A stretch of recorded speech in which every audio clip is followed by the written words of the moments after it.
Hi everybody, welcome back to Angie's Answers. Today I want to talk about how you bring up your thread and securing those threads.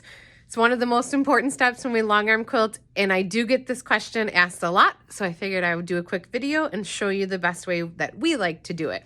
So I'm going to take this handlebar and move it out of the way so you guys can see the needle a little bit easier.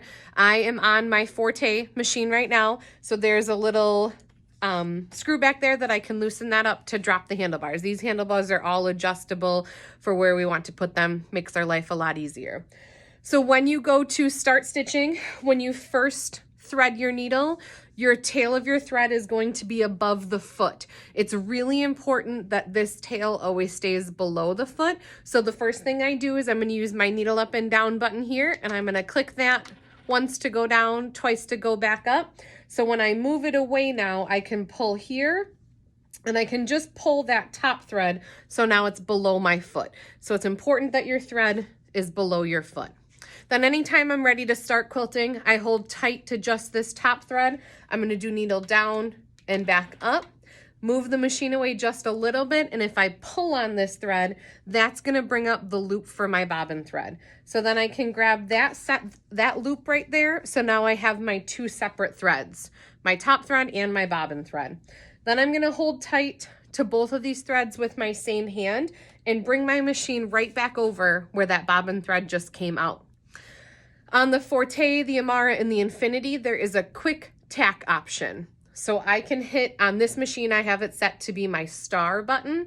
When I click this star button, it's going to tell me on my screen to complete the tie off to gently move the machine. So I just barely give the machine a tap. It fires those stitches to lock my threads together, and my threads are secured, so I no longer have to hold on to them. For the machines that don't have the quick tack option, like the Simply 16, the Avantes, the Fusions, the Moxies, you have two ways that you can secure the threads. You can either hold your needle up and down button, and that will continually cycle that needle, and you just want to barely move that fabric, so you're making a little bit of a knot. We like to take about 4 to 6 stitches for the So Fine thread. If I'm using like a glossy thread, a Fantastico or Fantastico or Magnifico thread, sometimes I'll take a couple extra stitches. Because of that gloss and that shine, they could pull apart. So that is one way to do it, by holding your needle up and down button. Your other option would be on your handlebar that has your start button, to hit that start button and just do a little bit of a wiggle with the machine.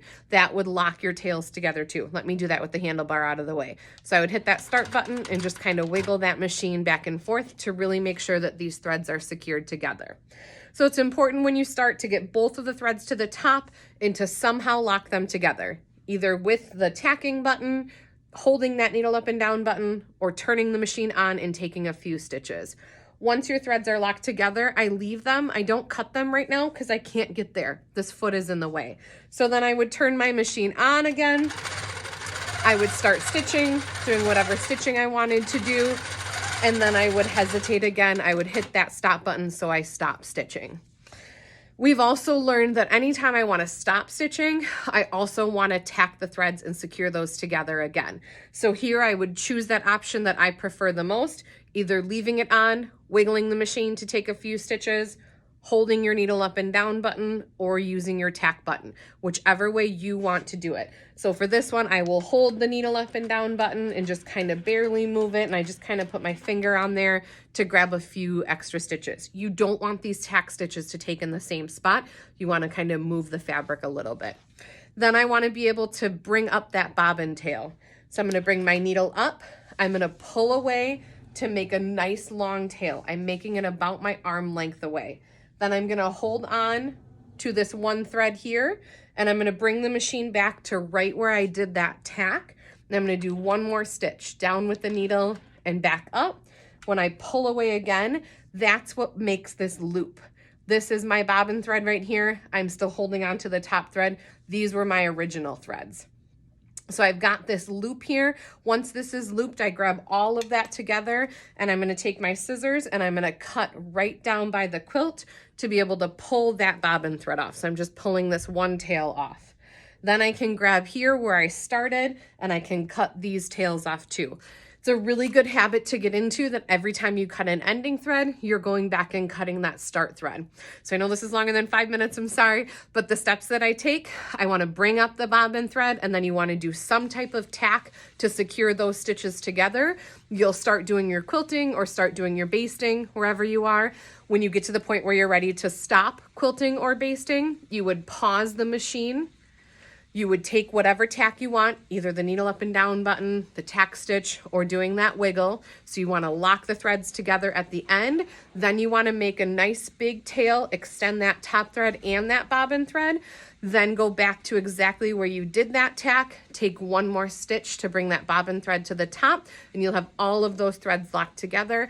That's when you can take your scissors and cut those off right down by the quilt. And remember, anytime you cut an ending thread, go back and find where you started. That's when you're going to want to cut those starting threads too. So I hope that helps answer your questions. Please let us know if you have any other questions that I can help answer. Don't forget to like, subscribe, and follow, and then on YouTube, hit that bell. Thanks for watching Angie's Answers.